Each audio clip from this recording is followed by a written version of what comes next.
अचानक क्या हो गया भगवान? अघटित घटित हो गया है देवी। देवों के देव महादेव के लोचन से रक्तधारा बहने लगी है। यह शुभ संकेत नहीं है। अवश्य कुछ अशुभ घटित होगा। शुभ से अधिक सदा अशुभ ही होता रहता है। अब क्या होगा? देवी, यह कठोर परीक्षा का समय है। शिव भक्ति में समर्पित कोई परम भक्त इस संकट का अंत करेगा।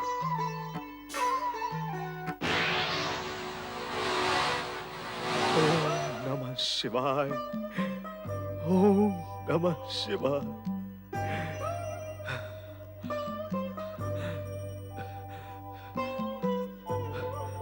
ओम नमः शिवाय।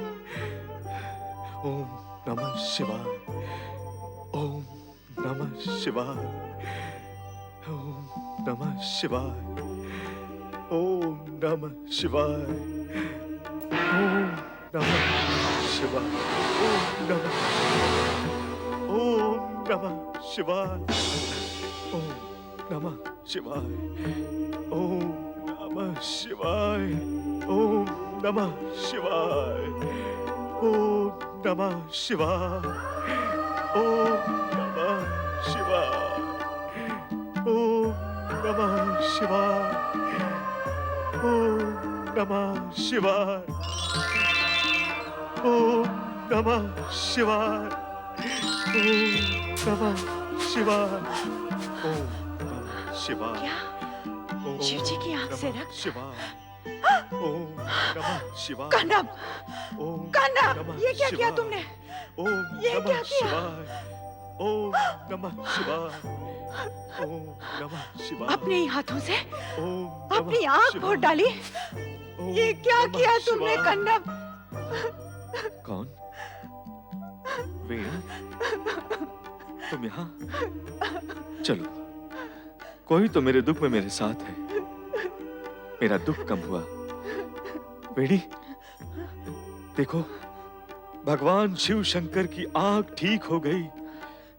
उनकी आंख से ज्योति निकलने लगी। देखो वेणी, देखो। ओम नमः शिवाय। ओम नमः शिवाय। ओम नमः शिवाय। वेणी, तुमने देखा कैसे भोलेनाथ की आंख ठीक हो गई? देखा कन्नब, देखा मैंने। अब तुम्हारी आंख का क्या होगा? क्या होगा? कुछ नहीं। अरे, एक आंख इस जगत को देखने के लिए क्या कम है? मेरी एक आंख होने का मुझे कोई दुख नहीं है। भगवान को मुझे एक आंख देने का जो सुख मिला है वो बड़ा है, बहुत बड़ा। और फिर वेणी, मेरी इस एक आंख से भगवान शिव शंकर के दर्शन का सुख तो मुझे मिलता ही रहेगा। ओम नमः शिवाय। ओम नमः शिवाय। ओम नमः शिवाय। ओम। अरे कन्नप, कैसे हुआ ये सब? क्या हो गया ये सब कन्नप?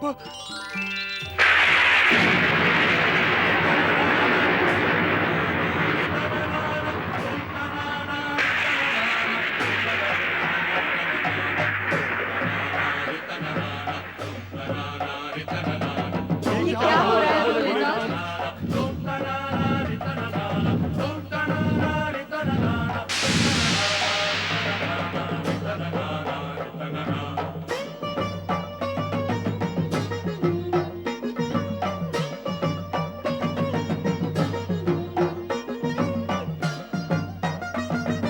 ब्रह्मदेव, अचानक ये विस्फोट की ध्वनि कहाँ से आई? ये चिंगारियाँ कैसी हैं? ये सब शिव की लीला है देवी। ये किसी परम और महान भक्त की परीक्षा का काल एवं संकेत है।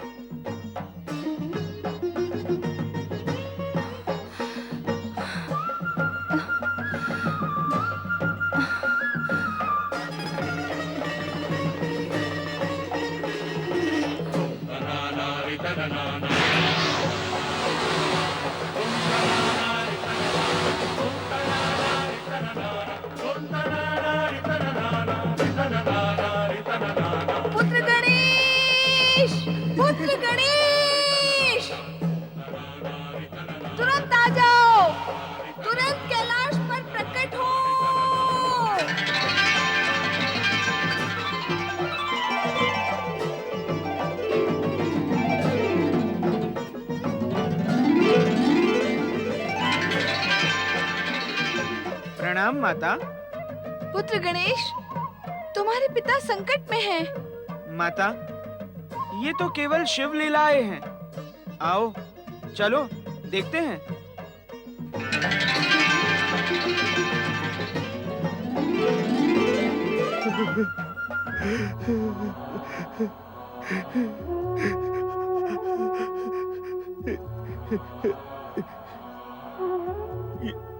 क्या हुआ? ये क्या हो गया भोलेनाथ? ये क्या अनर्थ हो गया? आपकी बाई आंख भी आहत हो गई। मैं भागा आपको दृष्टिहीन कैसे देख सकता हूं? हे नाथ, ये सब देखने के लिए मैं दृष्टिवान कैसे बना रह सकता हूं? नहीं, ये नहीं हो सकता। ये नहीं हो सकता कि एक भक्त देखे और भगवान दृष्टिहीन हो जाए। ये संभव नहीं है। ये संभव नहीं है। वीणी, वीणी, वीणी, मेरी सहायता करो। कहो कन्नप, क्या करना है? वीणी, मेरे भोलेनाथ पीड़ित हैं। मैं इनकी पीड़ा कैसे सहन कर सकता हूँ?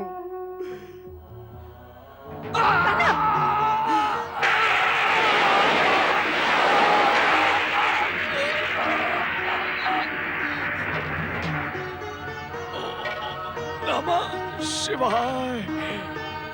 ओम नमः शिवाय। ओम नमः शिवाय। वीणी, मुझे नेत्रहीन की सहायता करो वीणी। कन्नप, ये तुमने क्या किया? कन्नप, क्या किया? कन्नप अपने भोलेनाथ के लिए कुछ भी कर सकता है और वीणी कन्नप के लिए सब कुछ कर सकती है। वीणी, ये मेरी बाई आंख को भोलेनाथ को समर्पित करके उन्हें फिर से दृष्टिवान बना दो। बना दो। शीघ्र करो वीणी, शीघ्र करो। भोलेनाथ की वेदना का ये मूल कारण मैं हूँ। मैं पापी हूँ। शीघ्र करो। पार्वती परमेश्वराय नमो नमः। ओम नमः शिवाय। नमः शिवाय।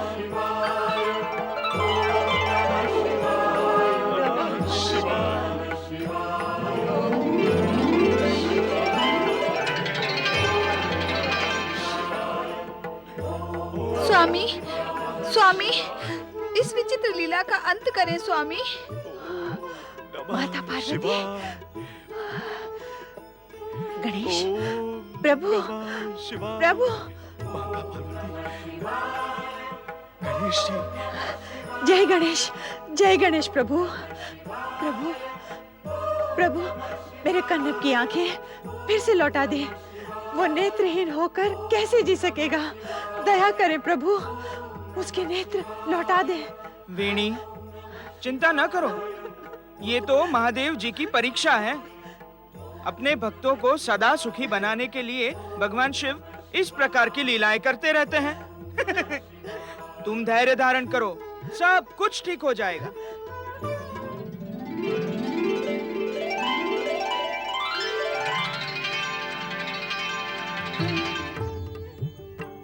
भोलेनाथ,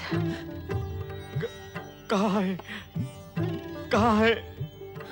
जय हो भोलेनाथ। भोलेनाथ, भोलेनाथ, मैं अभागा कैसे भोलेनाथ के दर्शन करूंगा? कन्नप, वीणी, मैं अभागा कैसे भोलेनाथ के दर्शन करूंगा? तुम धन्य हो कन्नप, तुम्हारी भक्ति महान है।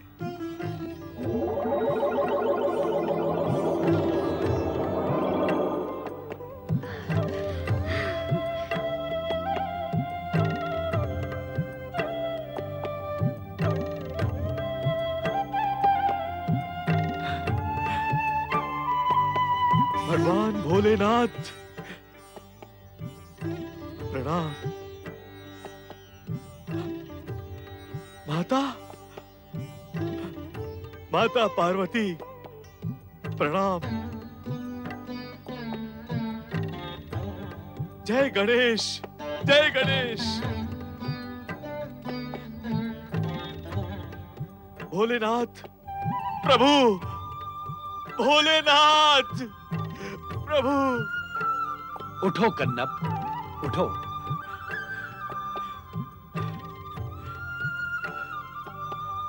तुम तो भक्तों में श्रेष्ठ हो। जो भक्त अपने आराध्य के कष्ट को अपना कष्ट मानकर उसके निराकरण के लिए प्राण प्रण से जुट जाए तो वो भक्त सदा सदा के लिए भक्त श्रेष्ठ के रूप में प्रतिष्ठित होता है। तुम दोनों ने जन्म जन्मांतर से हमारी आराधना की है। अब तुम दोनों शिवलोक के अधिकारी हो गए हो।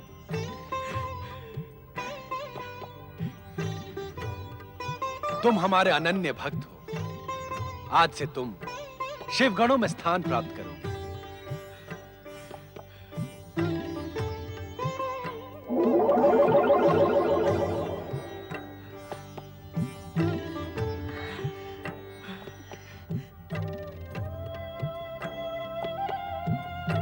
धन्य हो प्रभु, धन्य हो। अहो भाग्य हमारे प्रभु। भगवान भोलेनाथ की जय। माता पार्वती की जय। पार्वती नंदन श्री गणेश की जय।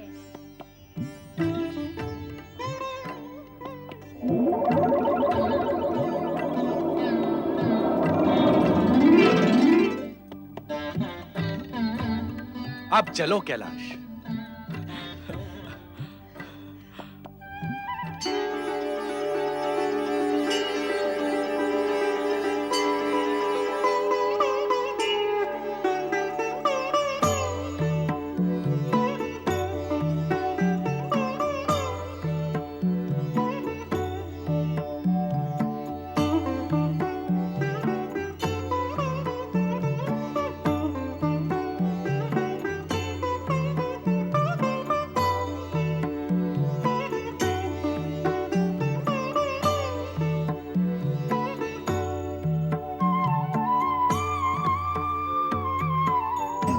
भगवान भोलेनाथ की जय। माता पार्वती की जय। शिव पार्वती नंदन श्री गणेश की जय। नंदी, आज्ञा करें प्रभु। आज्ञा नहीं, सूचना है। कहें देवाधिदेव महादेव।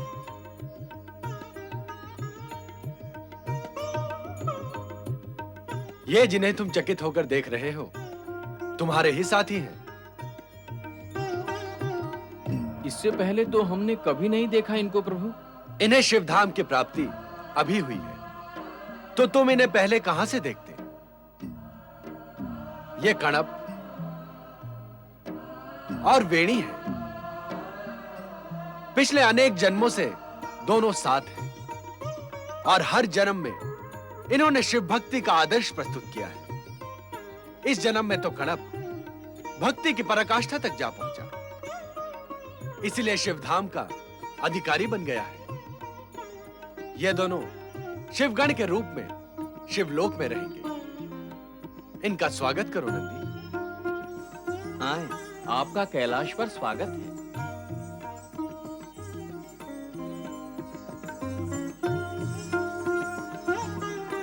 शिवगण भक्तों, ये कणप और वेणी हैं। हम लोगों के साथी हैं। आपने अपनी असीम शिव भक्ति से शिवधाम की प्राप्ति की है। कैलाश पर कणप और वेणी का स्वागत है।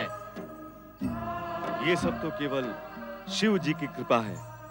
बोलो भगवान शिव शंकर की जय। भगवान भोलेनाथ की जय।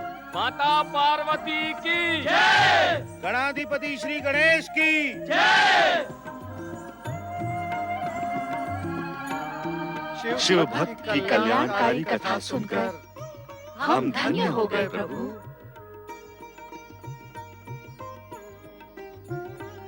शिव भक्त कणप आपने अपना नाम महान शिव भक्तों में अमर कर दिया। आप दोनों शिव भक्तों को नारद का सादर प्रणाम। आप हमारे पूज्य हैं देव ऋषि। आप हमारे प्रणाम के अधिकारी हैं। नारद, इन शिव भक्तों की कथा तुमने सुनी और यह भी जाना कि भक्ति के कारण भक्त कहां तक पहुंच सकता है। हाँ भगवान, इन दोनों शिव भक्तों की कथा से यह स्पष्ट हो गया कि उच्च स्थान प्राप्ति के लिए उच्च विचार और उच्च कर्म के साथ-साथ उच्च कोटि की शिव भक्ति भी अपेक्षित है।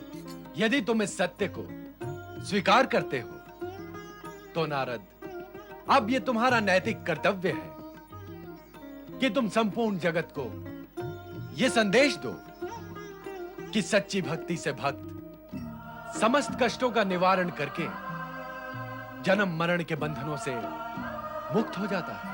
भगवान, नारद और करता भी क्या, सारा जीवन और समय प्राणियों को मुक्ति मार्ग का संदेश देने में ही व्यतीत हुआ है और भविष्य में भी यही क्रम चलता रहेगा। मैं तो चला आपका संदेश लेकर। नारायण नारायण। त्रिलोकीनाथ भगवान भोलेनाथ की जय। सर्वेश्वर शिव शंकर की जय। वत्स देश का गौरव, विजय श्री से सुशोभित अद्वितीय वीरांगना युवराज सुमति की जय जय जय। पधारो युवराज सुमति। वत्स देश की राजसभा में आपका स्वागत है। हमें पूर्ण विश्वास है कि विदर्भ के कायर राजकुमार मरकतसेन को पराजित करके विदर्भ की राजधानी में आपने वत्स देश का ध्वज अवश्य फहरा दिया होगा। आपने हमें युवराज की उपाधि दान में नहीं दी है पिताश्री। उसे हमने अपनी वीरता और बाहुबल से प्राप्त किया है। विदर्भ तो क्या, आज पूरे आर्यवर्त में ऐसा कोई पुरुष योद्धा नहीं है जो हमसे टकराने का साहस कर सके। आज वत्स देश के युवराज सुमति का नाम सुनते ही बड़े बड़े वीरों के हृदय की धड़कनें बढ़ जाती है और उनका भय उन्हें कायरता की सीमा तक पहुंचा देता है। यही हाल विदर्भ के मरकतसेन का भी हुआ। हमारे प्रहारों की मार से वो रणभूमि छोड़कर दूर भाग खड़ा हुआ। हमें आप पर गर्व है युवराज। वत्स देश का बच्चा बच्चा हमारे इस गौरव में सहभागी है। बोलो, वीरों के वीर युवराज सुमति की जय जय जय। सभासदों, भगवान शिव ने हमें राजकुमार प्रदान नहीं किया, इसका हमें कोई दुख नहीं है, क्योंकि युवराज सुमति ने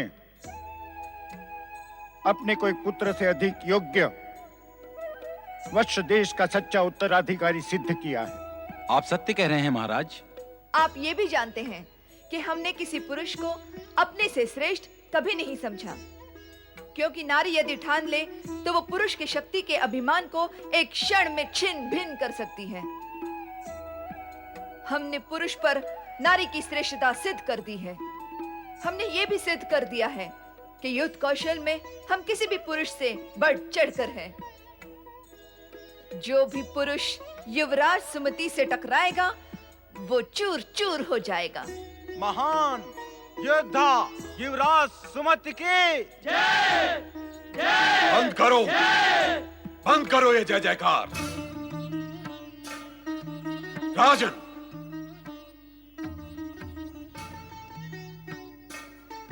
सावधान राजन, रोकिए जय जयकार। ये सत्वहीन जय जयकार राजकुमारी सुमति के पतन का कारण हो सकती है। राजन, ये जय जयकार राजकुमारी के झूठे अभिमान को बढ़ावा देगी और ये उसे पतन की ओर ले जाएगी। राजगुरु धूर्जटी, ये क्या कह रहे हैं आप? लगता है राजगुरु धूर्जटी की बुद्धि भ्रमित हो गई है। हमारे किसी शत्रु ने इन्हें हमारे विरुद्ध भड़का दिया है। छोटे मुंह बड़ी बात न कर राचाल राजकुमारी। शिव भक्त धूर जटी की बुद्धि का लोहा सारा देश मानता है। अरे हमने ही तुझे कूटनीति और राजनीति के पाठ पढ़ाए हैं और तू ही हमारे अपमान पर उतर आई है। हमारी श्रेष्ठ बुद्धि को भ्रमित कहती है तू। हाँ हाँ राजगुरु धूर्जटी, आपकी बुद्धि भ्रमित ही नहीं पतित भी हो चुकी है। जो राजगुरु अपने ही राज्य के युवराज से ईर्ष्या करने लगे, उसी की राज्यसभा में उसको अपमानित करने लगे, तो समझ लेना चाहिए कि उसकी बुद्धि उसका साथ छोड़ चुकी है। अब आपकी बुद्धि ही नहीं, आपकी निष्ठा भी विश्वास के योग्य नहीं रही। आप जिसका नमक खा रहे हैं, उसी के विरुद्ध विश्वमन कर रहे हैं। सुमति, अपनी जिह्वा को वश में रख, अन्यथा परिणाम बहुत बुरा होगा। शांत हो जाइए राजगुरु, शांत हो जाइए। पुत्री, तुम संयम से काम लो। राजगुरु के विरुद्ध कुछ बोलना ठीक नहीं है। संयम तो इन्होंने तोड़ा है पिताश्री। आश्चर्य है, आप अपने युवराज का ये घोर अपमान सहन कैसे कर रहे हैं? मैं आपके स्थान पर होती तो अब तक धूर्जटी या तो बंदी बना दिए गए होते, या फिर इनका शीश धड़ से अलग होकर राजसभा में लुढ़कता दिखाई देता। तेरे खड़क से भयभीत होने वाले हम नहीं हैं सुमति।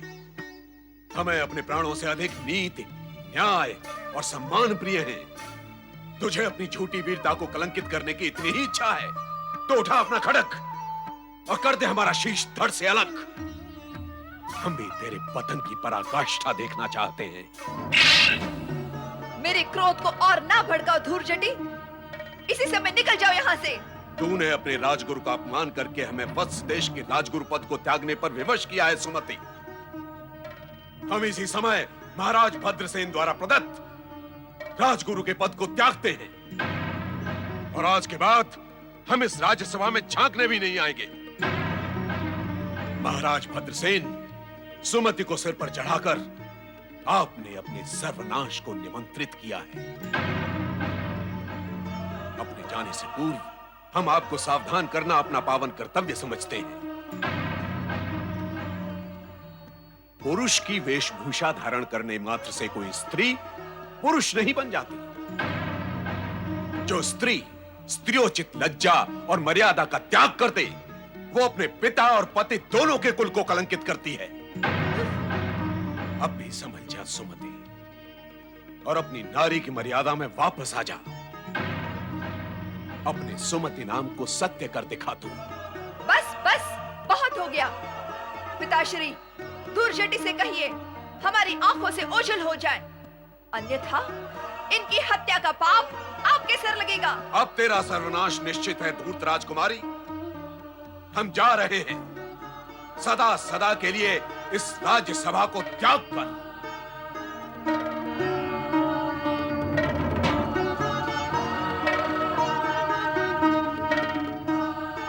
सुमति, जो कुछ हुआ अच्छा नहीं हुआ। जो कुछ हुआ अच्छा ही हुआ महाराज। एक क्रोधी अभिमानी राजगुरु से आपकी राजसभा को मुक्ति मिली है। ये तो धूर्जटी का सौभाग्य है कि वो यहाँ से जीवित लौट गया।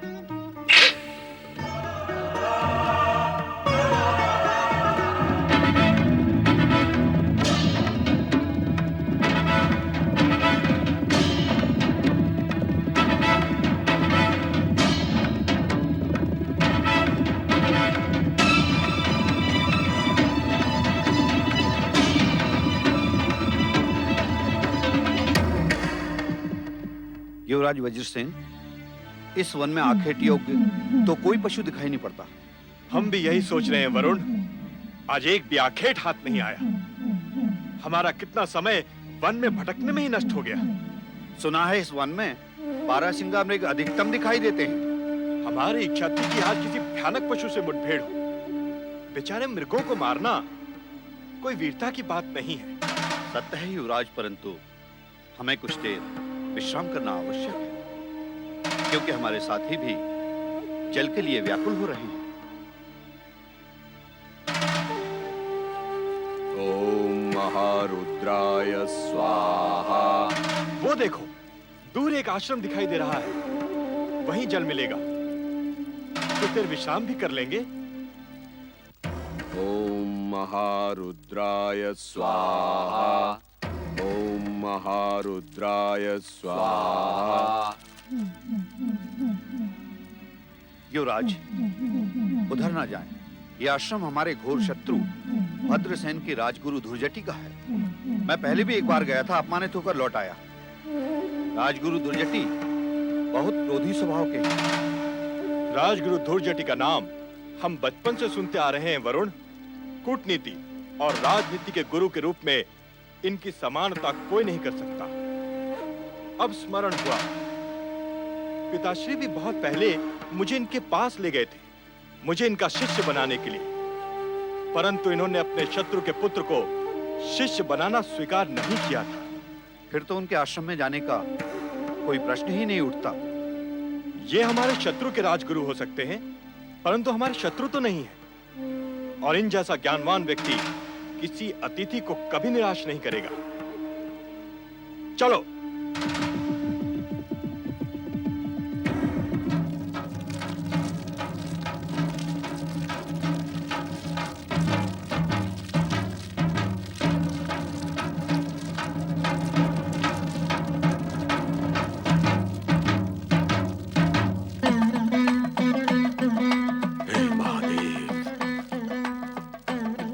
देवाधिदेव,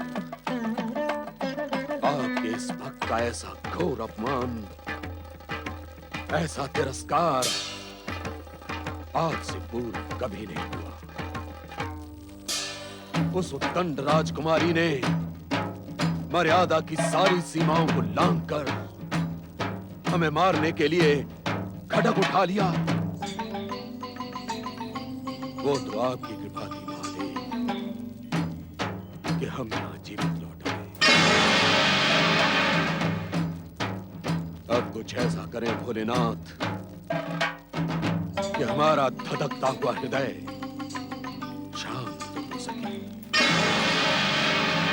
कोई ऐसा उपाय करें महादेव कि उस धृष्ट सुमति को उसकी करनी का दंड मिले। जब तक ऐसा नहीं होगा शिव शंकर, हमारा तप्त हृदय इसी हवन कुंड की अग्नि की भांति जलता रहेगा।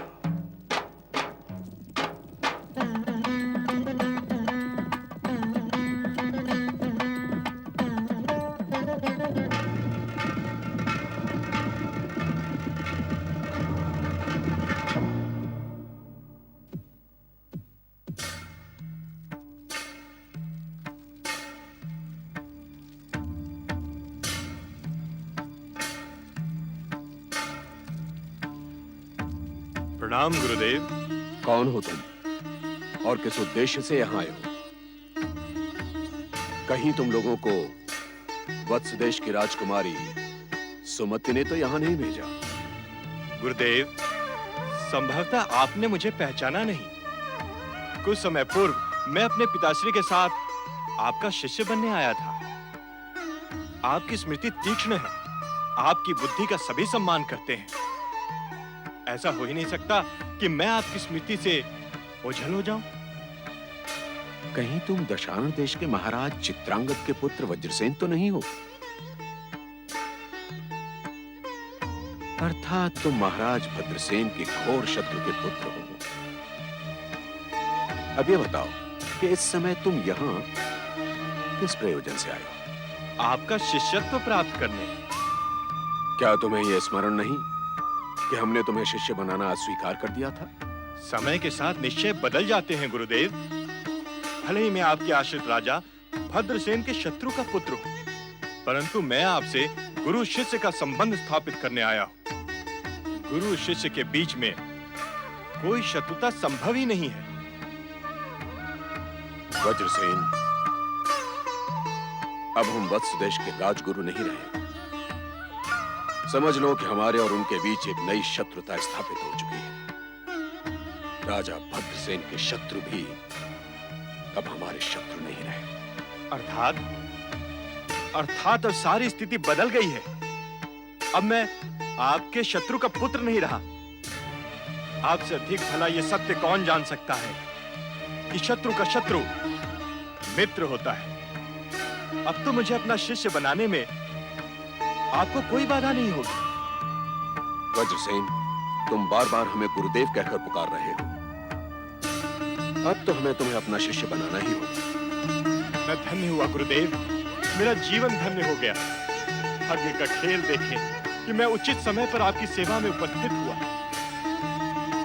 ये सत्य है वज्रसेन कि तुम उचित समय पर आए, परंतु हमारा शिष्यत्व ग्रहण करने से पूर्व तुम्हें हमारी एक मांग पूरी करनी है।